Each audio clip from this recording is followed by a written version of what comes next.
Good morning, welcome back to the vlog, everybody. Today I am insanely excited. I just pulled my FD out of the trailer and it makes me so happy seeing this car wrapped and completely finished. So today TJ's video is dropping where we did a comparison of both of our RX7s, this will be the next day probably, and you guys can see a little bit about my car. You can see a little bit more information about it, and we kind of go back and forth on how I like the street car feel and he likes the race car feel, and how they're the same car but completely different. So if you haven't watched this video already, go over to TJ Hunt's channel and watch that. It is super cool, and there's gonna be some more videos of our RX7s coming soon. But today, the rear bumper broke off a little bit when I was pulling out of the trailer. The little bolt pulled through, so I need to fix that. But also, I have a lot of work to do. I need to pull the turbo and the turbo manifold off, which is not gonna be easy. So, got these turbo gaskets. This looks like it's gonna be easy, but it's really not. It's a lot of work. So starting off today, I need to pull the FC off the lift, get the FD in here, and start pulling that whole side of the engine off. So it's gonna be a lot, probably a 2-day process, but I'm really excited because I won't have that exhaust fumes in my face anymore. And then I need to check my downpipe and make sure that it's not cracked. Worst case scenario, I'll head over to Dylan's shop and weld it up because he's been letting me use his TIG welder and MIG welder, so I might be able to do it myself. We'll see what happens. Hopefully it's not cracked though. That's worst case scenario. So I'm gonna get to this. It's like 11 o'clock. It's a little bit later in the day. Probably gonna be working all through the night, but let's get this stuff done.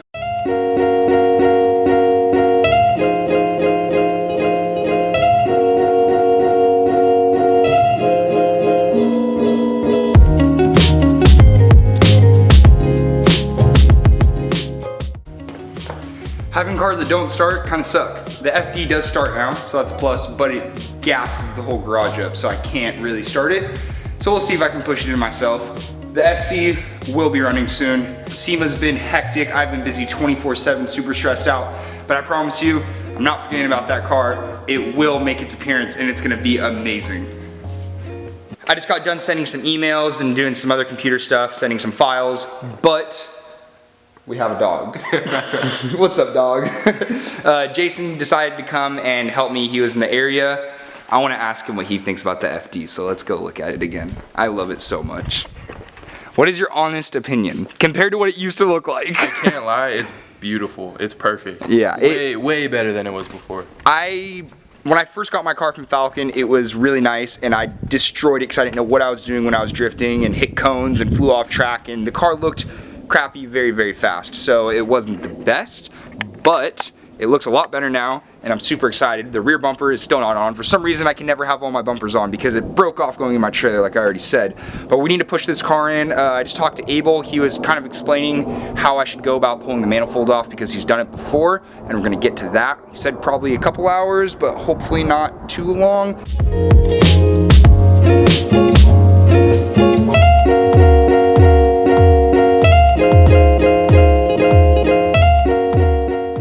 It was at this moment he knew.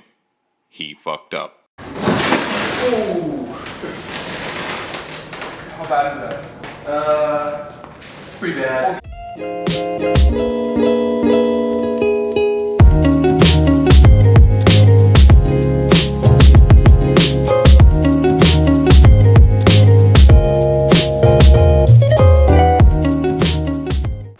That didn't go as planned with the side skirt getting messed up, but it's not too bad. It was only the underside with the wrap on the bottom, so you won't be able to see it. But now I know not to do that anymore. The car's a little lower than I thought. Usually I don't have side skirts because they're broken off, so I didn't know that I had to jack it up like that, but we should be good now. Hood is off and it looks so good. One thing I need to do before I obviously go to SEMA is clean this whole engine bay. It does look kind of like crap, so I'll probably get some Scotch-Brite and get that little bit of like rust spots off. The reason why it's like that is because you can only run water in your coolant system at the track. You can't run antifreeze, which would keep it from rusting. But I guess you're supposed to use distilled water, and I haven't, so I guess that's a problem, and I need to change that.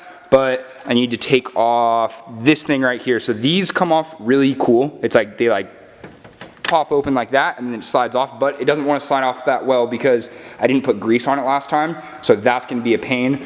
These little lines are cool because they're quick disconnect, so thank you Abel for putting those on. And then just like air filter, go from the bottom of the car, get this manifold off, and it should be easy.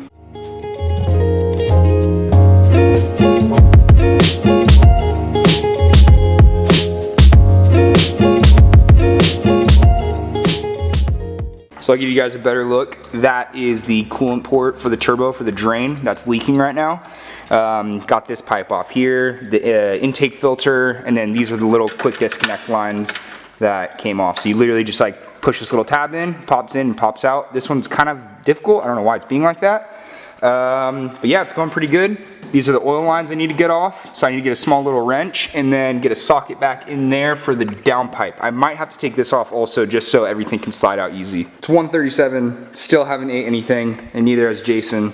So we're gonna go down the hill. It's like a 30-minute drive, so it's like an hour round trip, which really sucks. Don't be waving to the camera from behind. So we're gonna go down the hill, go get some Rubios or something quick before I pull these oil lines off, just because I don't want oil lines open. Like I don't want it to drip all over the floor or something. So we're gonna go do that and then get back to this. This process, like I said, is going a lot faster than I thought. So I'm not as stressed anymore. I think I can get this done maybe in a day if I really hustle today. That was amazing food. It was roughly an hour. Like I said, it was gonna be, I don't know about you guys, but I always get really tired after I eat. It's why I like kind of wait until later in the day, but kind of, it messes me over. It like, yeah, I don't know, messes me up every time anyways. So now it's just the 2 oil lines, the feed and the drain, and the downpipe, and probably this little guy right here. And hopefully it comes out very easily. And then we're gonna have to put the car up to pull the exhaust off. I think that's it. Jason got the top oil feed line off, and I got the downpipe off now. So now it's time to raise the car up, look at the bottom of the downpipe, and get that bottom oil drain off.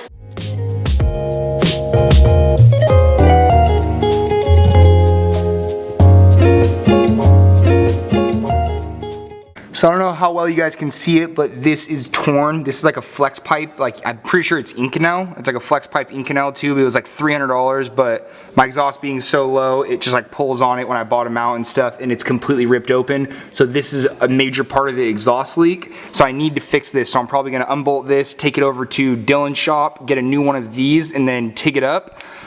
Hopefully he lets me do it because I've been messing around with the TIG welder a little bit, as you guys have seen, and I kind of want to weld something that's on my car and see how it turns out. Worst case scenario, I'll grind it out and just pay him to do it.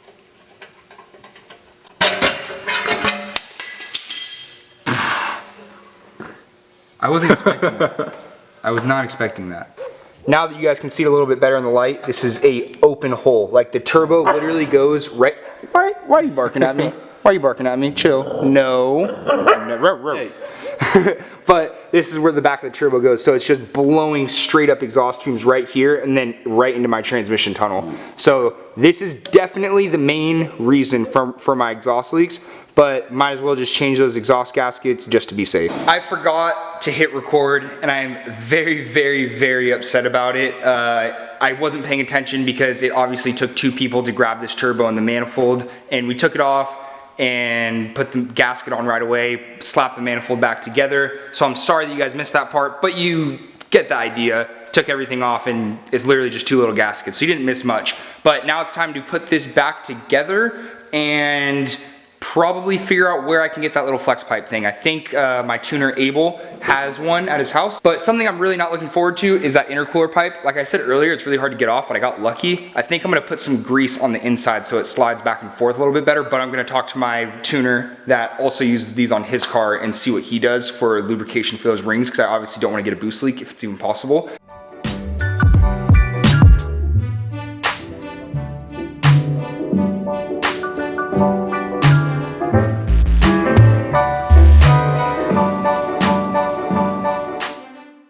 So I don't know if this is what you're supposed to do, but Dylan said he had a good idea. Just put like a slight bit of engine oil on the outside just to give it a little bit of lubrication. And it honestly shouldn't leak at all. So as long as these clamps, as like those little purple things, as long as those clamps go around this, it's sealed. And this just makes it slide a little bit easier. I wanted to get it on the inside of this ring, but it's really difficult. So maybe if I just put it on and then slide it on, clamp it, over time it'll lubricate itself. We'll see. I don't know. Today's video wasn't— Follow me on Instagram. You didn't hear anything you just said, I just bleeped it out. But today's video went faster than I thought. I thought it was gonna be a 2-day process, but it really wasn't as hard as I was expecting. Found a new problem though, obviously, was the exhaust.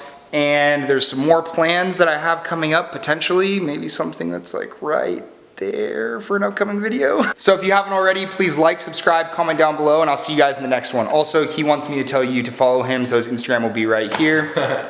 Follow him, don't follow him, we'll see what happens.